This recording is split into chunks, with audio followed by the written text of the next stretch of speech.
제 평생을 바친 남편의 바지 주머니에서 나온 백화점 영수증. 제 눈을 의심했습니다. 제 이름 세 글자 박순자, 제 평생 구경도 못 해본, 아니 들어본 적도 없는 아주 비싼 명품 가방 이름이 선명하게 찍혀 있었습니다. 이건 대체 누구의 것일까? 50년을 저 하나만 보고 살아온 남편이 나 몰래 다른 여자를 만나고 있는 걸까? 분노와 배신감이 온몸을 휘감는 그 순간, 저는 모든 것을 확인하기 전까지는 절대로 내색하지 않으리라 독하게 마음먹었습니다. 구독 버튼 누르시고 제 가슴 아픈 사연 끝까지 함께해주세요. 이른을 바라보는 저 박순자는 남편 김영철과 결혼한 지 어언 50년이 다 되어갑니다. 20살 꽃다운 나이에 시집와서 남편과 두 아들, 그리고 시부모님까지 모시며 그야말로 평생을 가족을 위해 헌신하며 살았습니다. 시장에서 좌판을 깔고 채소를 팔아본 돈으로 꼬박꼬박 저축해서 남편 양복도 해 입히고 아들들 대학까지 보냈습니다.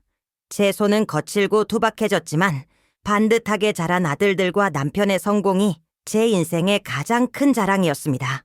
남편은 작은 공장에서 시작해 이제는 제법 규모 있는 부품 회사를 운영하는 사장님이 되었고, 저는 그런 남편의 그림자처럼 묵묵히 내조하며 살아왔습니다. 제 옷 한 벌, 화장품 하나 사는 것은 아까워하면서도 남편 넥타이라도 하나 더 사주고 아들들 용돈이라도 더 챙겨주는 것이 제 삶의 기쁨이었습니다. 그런데 그날 모든 것이 무너져 내리는 것 같았습니다. 이른 아침 출근하는 남편의 옷을 챙겨주다가 우연히 바지 주머니에 손을 넣었는데 빳빳한 종이 한 장이 손에 잡혔습니다. 무심코 꺼내본 그것은 백화점 영수증이었습니다. 그런데 금액이 심상치 않았습니다. 제 한 달 생활비를 훌쩍 넘는 큰돈이었습니다. 품목을 확인하는 순간 저는 숨을 쉴 수가 없었습니다. 오우 브랜드 여성용 토트백. 텔레비전에서나 보던 소위 사모님들이나 들고 다닌다는 바로 그 명품 가방이었습니다. 머릿속이 하얘졌습니다. 남편이 이걸 왜 샀을까? 나한테 주는 선물일 리는 없었습니다. 제 생일은 이미 몇 달이나 지났고 결혼 기념일도 아니었습니다. 무엇보다 저는 평생 시장 바구니만 들고 다녔지 그런 호사스러운 가방은 제게 어울리지도 않을 뿐더러 남편 역시 제 취향을 잘 알고 있었습니다. 그럼 대체 누구를 위한 선물일까요? 심장이 철렁 내려앉았습니다. 혹시 남편에게 다른 여자가 생긴 걸까요? 50년 세월 동안 단 한 번도 남편을 의심해 본 적이 없었습니다. 늘 성실했고 가정적이었으며 제게는 세상에서 가장 든든한 버팀목이었습니다. 그런 남편이 바람을 피운다는 것은 상상조차 할 수 없는 일이었습니다. 아닐 거야. 뭔가 다른 이유가 있겠지. 며느리에게 주는 선물일 수도 있잖아. 저는 애써 불안한 마음을 다독였습니다. 큰 며느리는 며칠 뒤가 생일이었고 작은 며느리는 최근 둘째를 낳았습니다. 충분히 가능한 일이었습니다. 저는 영수증을 조용히 남편의 지갑에 다시 넣어두었습니다. 그리고 며느리들의 생일과 출산 축하 자리를 기다려보기로 했습니다. 남편이 며느리들에게 그 가방을 건네는 순간 제 모든 의심은 눈 녹듯 사라질 테니까요. 하지만 며칠 뒤 큰며느리의 생일날 남편은 평소처럼 용돈이 든 봉투를 건넸을 뿐 명품 가방의 흔적은 어디에도 없었습니다. 제 마음속 의심의 씨앗은 다시 고개를 들기 시작했습니다. 그럼 작은 며느리에게 주려는 걸까? 작은 며느리의 산후조리가 끝나고 온 가족이 모인 식사 자리에서도 남편은 아기옷 몇 벌과 산후조리 비용을 보태라며 돈 봉투를 내밀 뿐이었습니다. 제 심장은 차갑게 식어갔습니다. 그럼 그 가방은 대체 어디로 간 것일까요? 그날 이후 저는 남편의 모든 행동을 유심히 관찰하기 시작했습니다. 평소에는 무심코 지나쳤던 일들이 하나둘씩 의심스럽게 보이기 시작했습니다.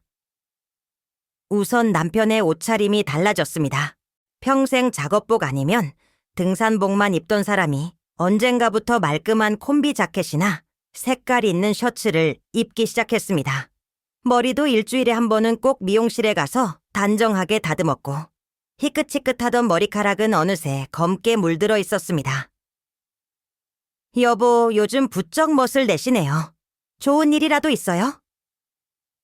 제가 넌지시 물었더니 남편은 신문을 보는 척하며 퉁명스럽게 대답했습니다. 무슨 멋은. 거래처 사람들 만나는데 너무 후줄근하게 하고 다닐 수는 없잖아. 예전 같았으면 그냥 그러려니 하고 넘어갔겠지만 지금 제 귀에는 그 말이 모두 변명처럼 들렸습니다. 더 이상한 것은 남편의 휴대폰 사용이었습니다. 예전에는 휴대폰을 거실 아무 데나 던져두던 사람이 이제는 잠시 화장실을 갈 때도 꼭 챙겨 들어갔습니다. 전화가 오면 벨소리가 울리기도 전에 받아서는 조용한 목소리로 나야. 지금은 좀 그런데 이따 내가 다시 전화할게. 라며 서둘러 끊기 일쑤였습니다. 그리고 누군가와 계속해서 문자를 주고받는 듯 했습니다. 휴대폰 화면을 들여다보며 희미하게 미소를 짓는 모습을 몇 번이나 목격했습니다. 제가 다가가면 화들짝 놀라며 화면을 감추는 모습에 제 가슴은 무너져 내렸습니다. 50년을 함께 산 아내에게 숨겨야 할 비밀이 도대체 무엇일까요? 의심은 꼬리에 꼬리를 물고 저를 잠식해 갔습니다. 평소 주말이면 소파와 한몸이 되어 텔레비전만 보던 남편이 친구들과 등산 간다며 외출하는 횟수가 눈에 띄게 늘었습니다. 그런데 이상했습니다. 등산을 간다면서 등산화가 아닌 깨끗한 구두를 신고 나갔고 등산복이 아닌 잘 다려진 외출복 차림이었습니다. 그리고 집에 돌아오면 땀 냄새 대신 낯선 향수 냄새가 희미하게 풍겼습니다. 등산 잘 다녀오셨어요? 어느 산에 가셨는데요? 제가 물으면 남편은 당황한 기색을 감추지 못하고 말을 더듬었습니다. 그냥 동네 뒷산. 친구들하고 막걸리나 한잔하고 왔지. 남편의 눈은 저를 똑바로 쳐다보지 못하고 있었습니다. 거짓말이었습니다. 평생 거짓말이라고는 모르고 살던 사람이었습니다. 그런 남편이 제 눈을 피하며 거짓말을 하고 있었습니다. 어느 날 저녁 남편이 샤워를 하는 사이에 저는 해서는 안 될 행동을 하고 말았습니다. 남편의 외투 주머니를 뒤진 것입니다. 손이 벌벌 떨렸습니다. 남편을 의심하는 제 자신이 너무나 초라하고 비참하게 느껴졌지만 이대로는 미쳐버릴 것 같았습니다. 주머니 안에서는 담배와 라이터, 그리고 작은 메모지 한 장이 나왔습니다. 메모지에는 오후 3시, 시청 앞 카페라고 적혀 있었습니다. 심장이 쿵쾅거렸습니다. 다음 날이었습니다. 저는 남편에게 물었습니다. 여보, 내일 오후에 혹시 시간 괜찮으세요? 시장에 같이 가서 장 좀 보게요. 남편은 달력을 보는 척 하더니 말했습니다. 내일은 안 되겠는데. 오후에 중요한 약속이 있어. 무슨 약속인데요? 그냥 사업상 만나는 사람이야.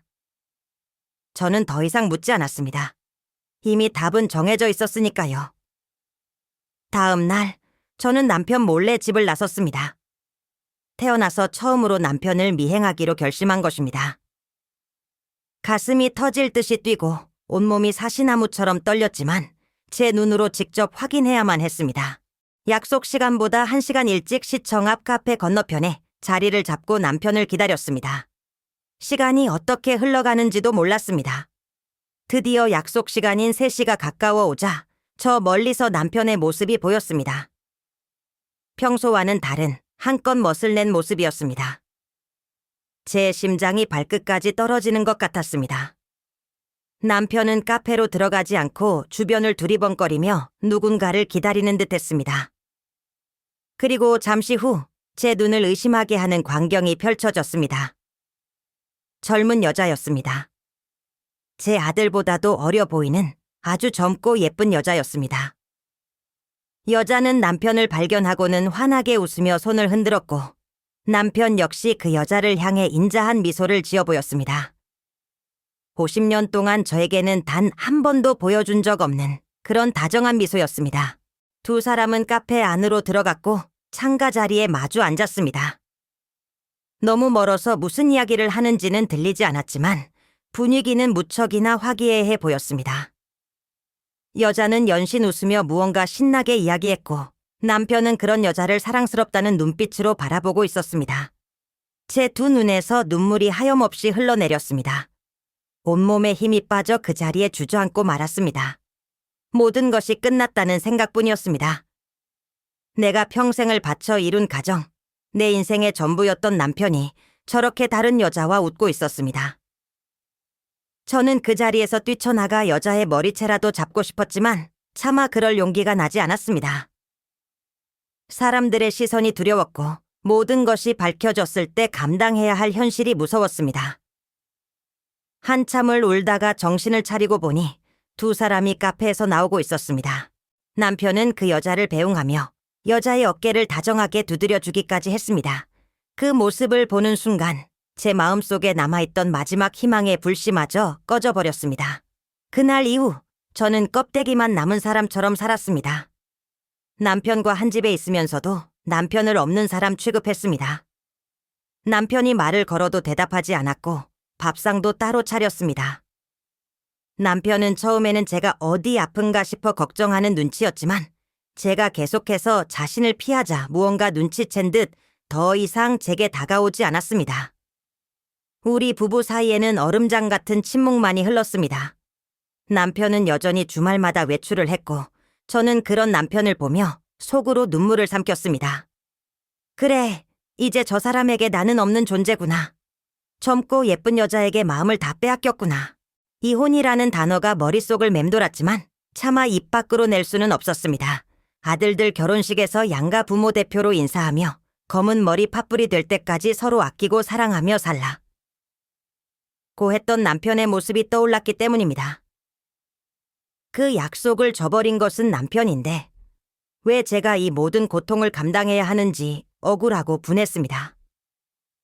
며칠 뒤 남편의 생일이 다가왔습니다. 예전 같았으면 며칠 전부터 남편이 좋아하는 음식들을 준비하고 아들네 가족들을 모두 불러 성대한 생일상을 차렸을 겁니다. 하지만 이제는 그럴 마음이 전혀 나지 않았습니다. 그저 아침에 미역국 하나만 끓여주고 말 생각이었습니다. 그런데 생일 전날 밤 남편이 조심스럽게 제게 다가와 말했습니다. 여보, 내일 내 생일인데 혹시 저녁에 시간 괜찮아? 저는 퉁명스럽게 대답했습니다. 왜요? 그 여자랑 저녁 약속이라도 잡으셨어요? 제 쏘아붙이는 말에 남편은 잠시 당황한 듯했지만 이내 무거운 표정으로 말을 이었습니다. 아니야. 내일 저녁에 당신한테 꼭 할 얘기가 있어. 그리고 보여줄 것도 있고. 저는 듣고 싶은 얘기도 보고 싶은 것도 없어요. 제발 마지막이라고 생각하고 딱 한 번만 내 부탁 좀 들어줘. 정말 중요한 얘기야. 남편의 목소리는 간절하게 떨리고 있었습니다. 저는 마지못해 고개를 끄덕였습니다. 그래, 마지막으로 무슨 변명을 하는지 드러나보자. 이혼 얘기를 하려는 거겠지. 다음 날 저녁, 남편은 저를 데리고 시내에 있는 고급 한정식 식당으로 갔습니다. 평생 이런 곳에 와본 적이 없는 저는 어색하기만 했습니다. 남편은 룸으로 자리를 예약해 두었습니다. 음식이 하나둘씩 차려졌지만 저는 아무것도 먹고 싶지 않았습니다. 남편 역시 수저를 들지 않고 제 눈치만 살피고 있었습니다. 한참의 침묵이 흐른 뒤 남편이 드디어 입을 열었습니다. 여보, 그동안 많이 힘들었지? 내가 당신한테 너무 무심했어. 미안해. 이제 와서 그런 말이 다 무슨 소용이에요. 정말 미안해. 하지만 당신이 오해하고 있는 게 있어. 오해요? 제가 뭘 오해했다는 거죠? 당신이 젊은 여자 만나러 다니는 거 제 눈으로 똑똑히 봤는데. 저는 더 이상 참지 못하고 소리쳤습니다. 제 목소리는 분노와 슬픔으로 심하게 떨리고 있었습니다. 그래, 내가 젊은 여자를 만난 건 사실이야. 남편의 입에서 나온 대답은 충격적이었습니다. 저는 그 말을 듣는 순간 정말 모든 것이 끝났다라고 생각했습니다. 하지만 그건 당신이 생각하는 그런 관계가 아니야.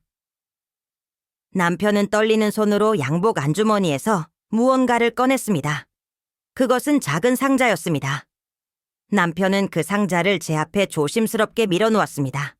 이게 뭐예요? 열어봐. 저는 망설이다가 상자를 열었습니다. 상자 안에는 그 명품 가방이 들어있었습니다. 아니, 정확히는 그 가방 모양으로 만들어진 작은 황금 열쇠고리였습니다. 그리고 그 아래에는 아내 박순자에게라고 쓰인 카드 한 장이 놓여 있었습니다. 저는 어리둥절한 표정으로 남편을 쳐다봤습니다. 당신 평생 시장에서 고생만 했지. 번듯한 가방 하나 없이 살았잖아. 내가 언젠가 꼭 좋은 가방 하나 사주겠다고 약속했었는데. 기억나? 남편의 말에 까마득히 잊고 있던 옛 기억이 떠올랐습니다. 결혼 초 찢어지게 가난했던 시절 남편이 제 다해진 시장 바구니를 보며 나중에 돈 많이 벌면 세상에서 제일 좋은 가방 사줄게 라고 약속했던 일이었습니다. 그래서 그 영수증이 응, 당신 선물 사려고 백화점에 갔었어. 그런데 당신이 좋아할 만한 가방이 어떤 건지 도저히 모르겠더라고. 그래서 전문가의 도움을 좀 받았어. 전문가요? 흥. 바로 그때 룸의 문이 조심스럽게 열리더니 한 여자가 들어왔습니다. 제가 카페에서 봤던 바로 그 젊은 여자였습니다. 저도 모르게 자리에서 벌떡 일어났습니다. 젊은 여자는 멋쩍은 듯 고개를 숙이며 제게 인사를 했습니다. 처음 뵙겠습니다, 입씨. 어머님, 저는 강민지라고 합니다. 어머님! 저는 기가 막혔습니다. 남편의 여자이면서 어쩜 저렇게 뻔뻔하게 나를 어머님이라고 부를 수 있을까? 당신이 누군데 여기 나타나는 거예요. 여기가 어디라고 감히 얼굴을 들이밀어. 제 목소리는 격앙되어 있었습니다. 남편이 당황하며 저를 말렸습니다. 여보, 진정해. 내 말 좀 들어봐. 이 아가씨가 바로 내가 말한 전문가야. 전문가? 무슨 전문가요? 남의 가정을 파탄내는 전문가라도 되시나? 제 말에 여자의 얼굴이 하얗게 질렸습니다. 어머님, 그게 아니고요. 저는 주얼리 디자이너예요. 주얼리 디자이너? 민지라는 여자는 조심스럽게 가방에서 작은 책자 하나를 꺼내 테이블 위에 펼쳤습니다. 그 안에는 여자가 직접 디자인한 여러 가지 장신구들의 사진과 스케치가 가득했습니다. 아베오님께서 사모님을 위한 세상에 단 하나뿐인 선물을 만들고 싶다고 저를 찾아오셨어요. 50년 동안 한결같이 곁을 지켜주신 아내에게 바치는 선물이라면서요. 여자의 설명을 듣는 동안 저는 제 귀를 의심했습니다. 남편은 제 앞에 놓인 황금 열쇠고리를 가리켰습니다. 이거 민지 씨가 만들어준 거야. 당신 평생 고생만 하고 살았는데 내가 진짜 명품 가방을 사주면 당신 성격에 돈 아깝다고 쓰지도 않고 장롱에 모셔만 둘 거잖아. 그래서 생각했어. 당신이 늘 지니고 다닐 수 있으면서도 내 마음을 전부 담을 수 있는 걸로. 제 머릿속이 복잡하게 얽히기 시작했습니다. 그럼 남편이 그 여자와 카페에서 만났던 것은? 네, 어머님. 카페에서 아버님을 뵌 건 이 열쇠고리 디자인에 대해 상의하기 위해서였어요. 아버님께서 사모님이 어떤 색을 좋아하시는지, 평소 스타일은 어떠신지, 젊었을 때 어떤 추억이 있으신지 정말 꼼꼼하게 물어보셨어요. 사모님에 대한 이야기를 하실 때마다 아버님 얼굴이 얼마나 행복해 보이셨는지 몰라요. 민지 씨의 말 한마디 한마디가 비수처럼 제 가슴에 꽂혔습니다. 제가 남편의 불륜 현장이라고 생각했던 그 시간들이 실은 저를 위한 선물을 준비하는 과정이었다니. 그럼 백화점 영수증은요? 그 비싼 가방은 대체 뭐예요? 제 목소리는 힘없이 떨리고 있었습니다. 남편이 멋쩍게 웃으며 대답했습니다. 그건 디자인 참고하려고 실물 좀 보러 갔다가 민지 씨한테 자문료라도 줘야 할 것 같아서 선물로 하나 사준 거야. 젊은 아가씨가 자기 일에 얼마나 열정적인지 꼭 성공했으면 하는 마음에 응원해주고 싶었어. 민지 씨가 손사래를 치며 말했습니다. 아니에요, 어머님. 제가 괜찮다고 몇 번이나 사양했는데 아버님께서 꼭 받아야 한다고. 훌륭한 디자이너가 되려면 좋은 걸 많이 보고 느껴야 한다면서 억지로 안겨주셨어요. 저한테는 너무 과분한 선물이라 아직 뜯어보지도 못했어요.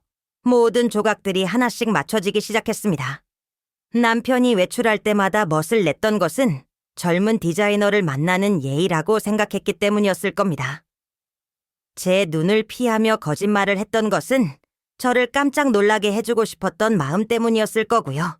낯선 향수 냄새는 아마 백화점 1층 화장품 매장을 지나면서 묻어온 것이었을 테지요.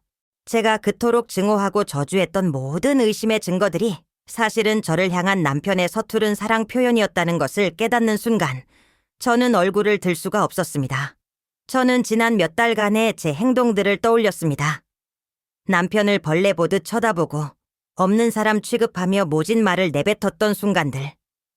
남편의 주머니를 몰래 뒤지고 미행까지 하며 의심의 칼날을 세웠던 제 모습이 파노라마처럼 스쳐 지나갔습니다.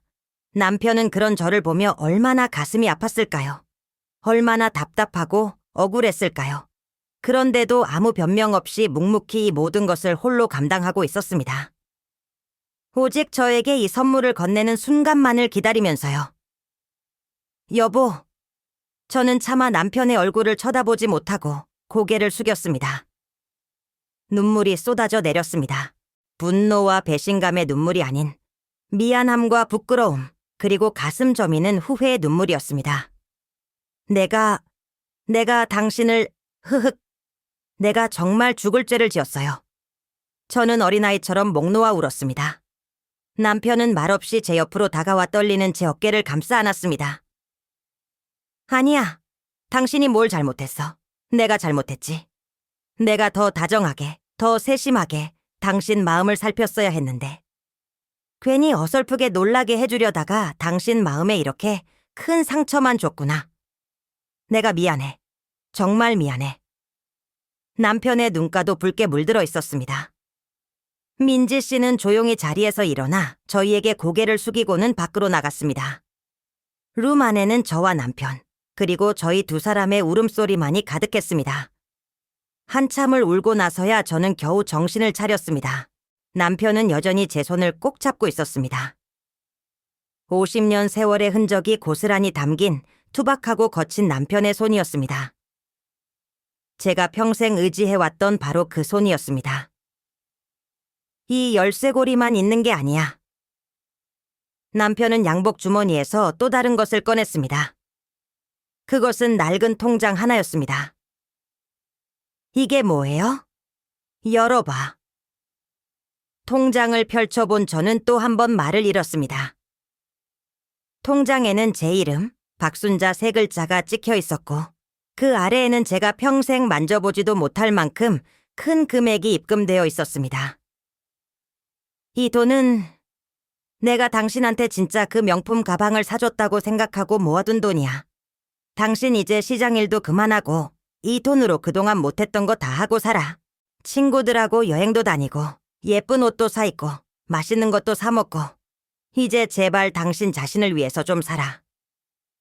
응? 남편의 말에 저는 또다시 눈물을 쏟고 말았습니다. 남편은 그저 바람난 늙은이, 저를 버리고 젊은 여자를 택한 배신자가 아니었습니다. 평생 고생만 한 아내에게 어떻게든 지난 세월을 보상해주고 싶었던 표현이 서툴고 무뚝뚝한 제 남편, 김영철이었습니다. 그날 밤, 저희 부부는 50년 만에 처음으로 서로의 마음을 온전히 마주하고 밤새도록 이야기를 나누었습니다. 저는 남편에게 제 의심과 오해, 그리고 그로 인해 얼마나 고통스러웠는지를 솔직하게 털어놓았습니다. 남편 역시 제게 서운했던 점, 그리고 저를 위해 이 선물을 준비하면서 얼마나 설레고 행복했는지를 이야기했습니다. 당신이 나한테 차갑게 대할 때마다 가슴이 철렁 내려앉았어. 혹시 내가 뭘 잘못했나? 당신이 어디 아픈가 싶어서 밤에 잠도 제대로 못 잤어. 나는 당신이 그 여자한테 마음을 다 뺏긴 줄 알고 매일 밤 당신 잠든 얼굴 보면서 얼마나 울었는지 몰라요. 저희는 서로를 부둥켜 안고 한참을 울었습니다. 오해의 꼴은 깊었지만 그보다 더 깊은 50년의 사랑과 신뢰가 저희 부부 사이에는 존재하고 있었습니다. 식당을 나오면서 남편이 제 손을 꼭 잡았습니다. 순자야, 우리 처음 연애할 때 생각난다. 그때도 내가 이렇게 당신 손잡고 시내를 걸었었는데. 남편의 말에 제 얼굴이 살짝 붉어졌습니다. 50년 만에 다시 들어보는 제 이름이었습니다. 늘 여보, 애들 엄마로만 불리던 제게 순자라는 2글자는 까마득한 옛 추억을 소환했습니다. 그날 저희는 신혼부부처럼 나란히 밤거리를 걸어 집으로 돌아왔습니다. 집에 돌아와서도 저는 쉽게 잠을 이룰 수가 없었습니다. 남편이 선물해준 황금 열쇠고리와 통장을 머리맡에 두고 몇 번이고 들여다보았습니다. 물질적인 가치를 떠나 그 안에 담긴 남편의 진심이 저를 잠 못 들게 했습니다. 동시에 그런 남편을 의심하고 미워했던 제 자신이 너무나 부끄러워 몸둘 바를 몰랐습니다. 다음 날 아침, 저는 평소보다 일찍 일어났습니다. 그리고 남편을 위해 정성껏 아침상을 차렸습니다. 남편이 가장 좋아하는 갈치구이와 된장찌개, 그리고 갓 지은 쌀밥. 남편은 잠에서 깨어 부엌으로 나오다 환하게 차려진 밥상을 보고는 놀란 표정을 지었습니다. 오늘 무슨 날이야? 내 생일은 어제였는데. 그냥요. 당신한테 너무 미안하고 고마워서요. 저는 남편의 밥그릇에 밥을 가득 담아주며 말했습니다. 앞으로는 의심 같은 거 있고 안 할게요. 당신 말만 믿을게요. 나도 더 잘할게. 당신 마음에 외롭다는 생각 안 들게. 더 많이 표현하고 더 많이 사랑할게. 그날 아침 저희 집 식탁에는 오랜만에 따뜻한 웃음소리가 가득했습니다. 하지만 제 마음 한구석에는 여전히 무거운 돌덩이 하나가 남아 있었습니다. 남편은 저를 용서했지만 저는 제 자신을 용서할 수가 없었습니다. 사랑이라는 이름으로 남편의 마음에 얼마나 큰 상처를 주었던가. 신뢰라는 가장 중요한 가치를 제 손으로 얼마나 쉽게 무너뜨렸던가. 이 죄책감을 어떻게 씻어내야 할지, 앞으로 남편의 얼굴을 어떻게 봐야 할지 막막하기만 했습니다. 남편과의 관계는 회복되었지만 무너진 제 자신을 다시 일으켜 세우는 데에는 더 많은 시간이 필요할 것 같았습니다. 그저 남편에게 잘하는 것만으로는 부족했습니다. 저는 이 일을 계기로 제 자신을 돌아보고 진정한 부부 관계란 무엇인지에 대해 깊이 성찰해야만 했습니다. 이 깨달음은 앞으로 저희 부부의 남은 인생에 아주 중요한 전환점이 되어주었습니다. 그 후 며칠 동안 집안의 공기는 평온했지만 제 마음속은 폭풍우가 지나간 뒤의 폐허와 같았습니다. 남편은 예전보다 더 다정하게 저를 챙겨주었고 아침마다 제 눈치를 살피며 잠은 잘 잤어? 라고 물어봐 주었습니다. 그 다정함이 고마우면서도 한편으로는 날카로운 유리 조각이 되어 제 심장을 찔렀습니다. 나는 저 사람에게 따뜻한 말 한마디는커녕 의심의 눈초리만 보냈는데 죄책감은 시간이 지날수록 눈덩이처럼 불어나 저를 짓눌렀습니다. 남편이 제게 준 통장과 황금 열쇠고리는 마치 제 죄의 증거물처럼 느껴져 서랍 깊숙한 곳에 넣어두고 차마 꺼내보지도 못했습니다. 저는 이대로는 안 되겠다고 생각했습니다. 남편은 저를 용서했지만 제가 제 자신을 용서하기 위해서는, 그리고 이 무너진 신뢰를 다시 쌓아 올리기 위해서는 무언가 행동을 해야만 했습니다. 저는 가장 먼저 남편의 건강부터 챙기기 시작했습니다. 평생 일만 하느라 자기 몸 돌볼 줄 몰랐던 남편을 위해 매일 아침 몸에 좋은 채소즙을 갈아주고 저녁에는 기름진 음식 대신 건강한 나물 반찬 위주로 식단을 바꿨습니다. 아니, 무슨 반찬이다 풀밭이야. 고기 반찬은 없어? 남편이 투덜거렸지만 저는 웃으며 말했습니다. 당신, 이제 나랑 100살까지 같이 살아야 하니까 건강관리해야 해요. 내가 매일 이렇게 맛있는 풀밭 차려줄게요.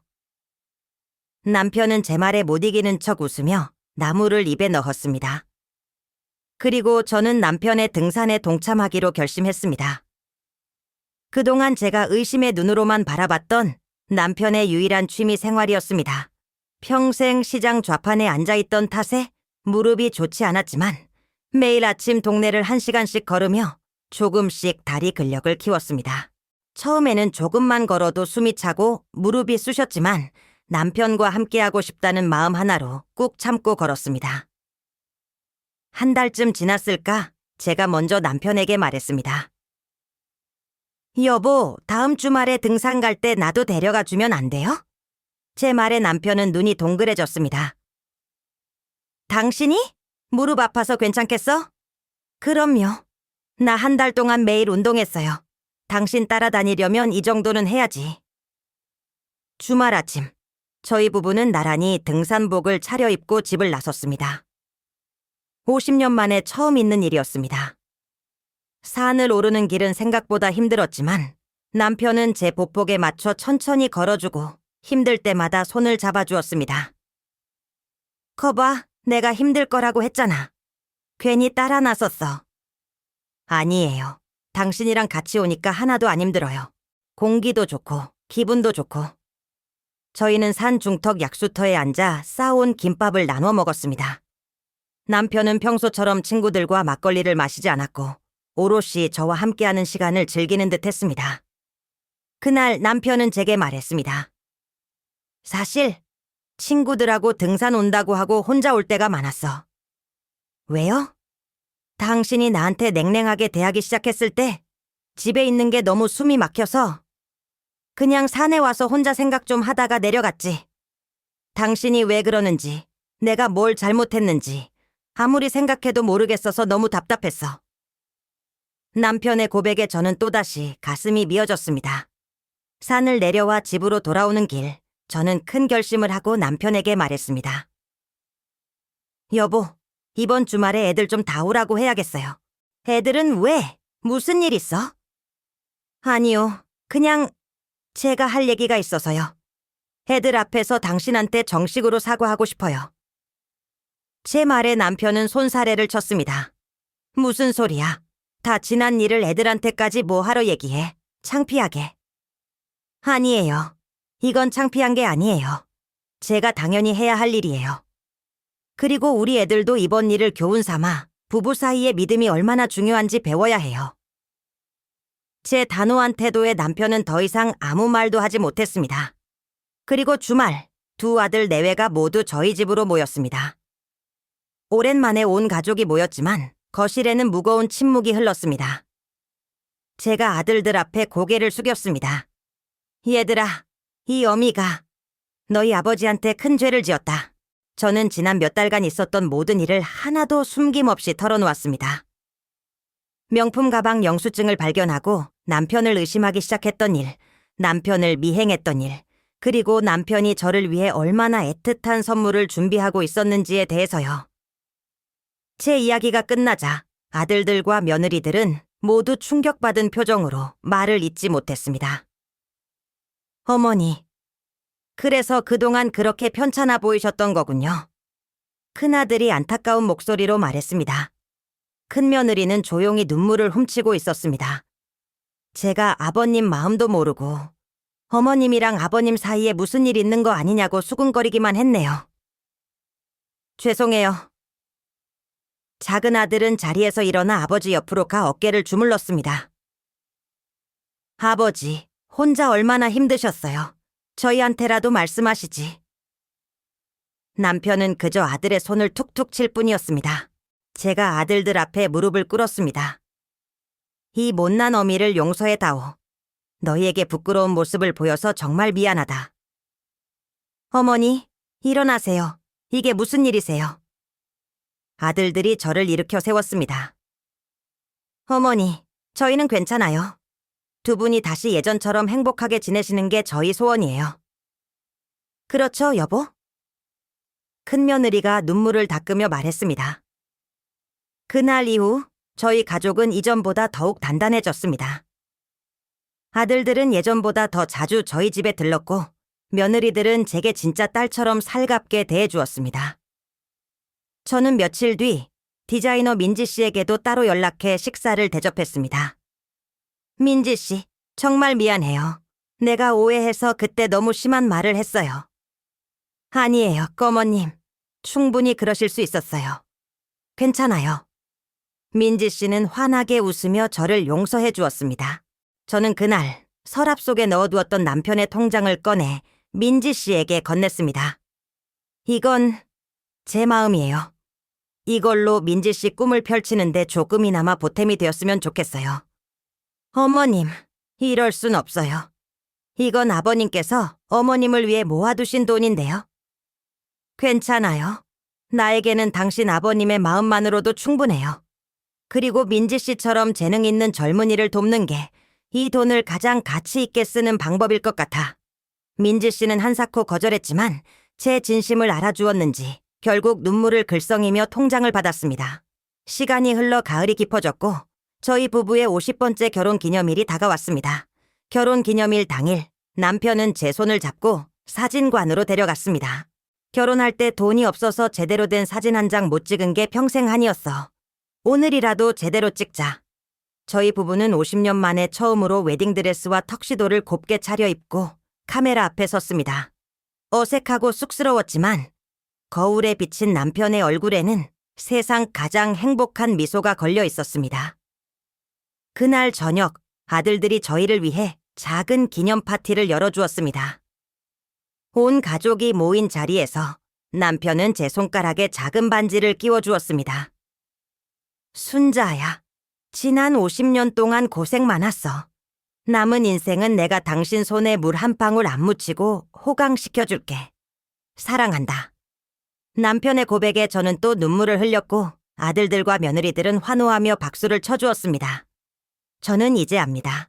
부부란 그저 한 이불을 덮고 자는 사이가 아니라 서로의 마음을 끊임없이 살피고 보듬어주는 존재라는 것을요.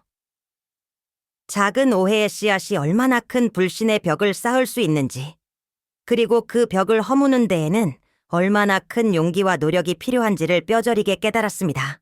의심은 한순간이지만 믿음을 지키는 것은 평생의 노력이 필요했습니다. 저희 부부는 그 힘든 시간을 함께 이겨내면서 비로소 진짜 하나가 될 수 있었습니다. 제 가슴 아픈 사연이 여러분의 마음에 작은 울림을 주었으면 좋겠습니다. 혹시 지금 곁에 있는 가장 소중한 사람을 오해하고 있지는 않으신가요?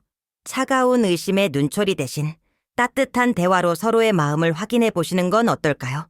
오늘 제 이야기가 마음에 드셨다면 지금 화면에 보이는 다른 영상들을 눌러 또 다른 감동적인 사연을 만나보세요. 여러분의 구독과 좋아요는 저에게 큰 힘이 되어 더 좋은 이야기를 만드는 데 도움이 됩니다. 오늘도 여러분의 가정에 사랑과 믿음이 가득하시기를 바랍니다. 감사합니다.